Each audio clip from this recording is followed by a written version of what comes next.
जब दिल धड़कता है महसूस होता है, जब दिल धड़कता है महसूस होता है। तुझे आँखों में बसा लिया, तुझे अपना बना लिया, तुझे आँखों में बसा लिया।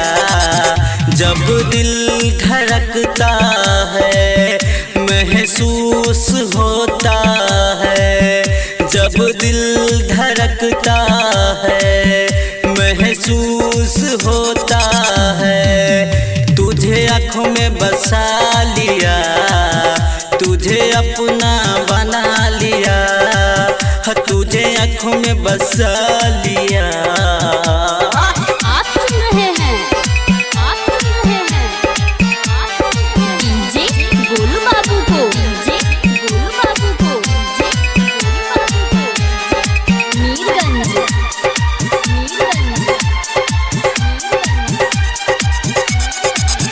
तुझे देखा मैंने जाना दिल दीवाना प्यार में, तेरी तिरछी ये नजरिया कर गई बीमार रे।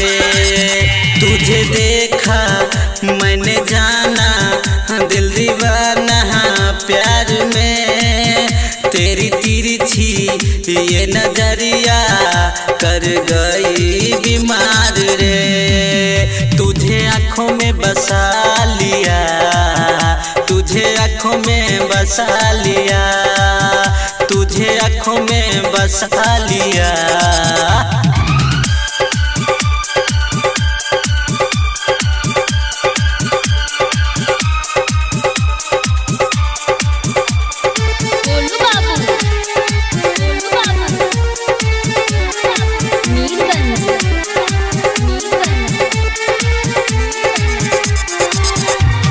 यार तुझे क्या है पता, ऐसी बातों से मैं हूँ अभी बेखबर। यार तुझे क्या है पता, ऐसी बातों से मैं हूँ अभी बेखबर। रतियों में नींद नहीं आती है, याद तेरी मुझे तड़पाती है।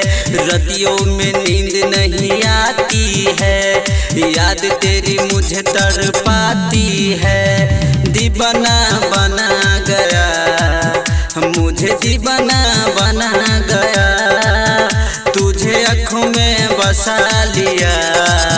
जब दिल धड़कता है महसूस होता है, जब दिल धड़कता है महसूस होता है। तुझे आँखों में बसा लिया, तुझे अपना बना लिया, तुझे आँखों में बसा लिया, तुझे अपना बना लिया। बनी लाल दिल में बसा लिया, बनी लाल दिल में बसा लिया।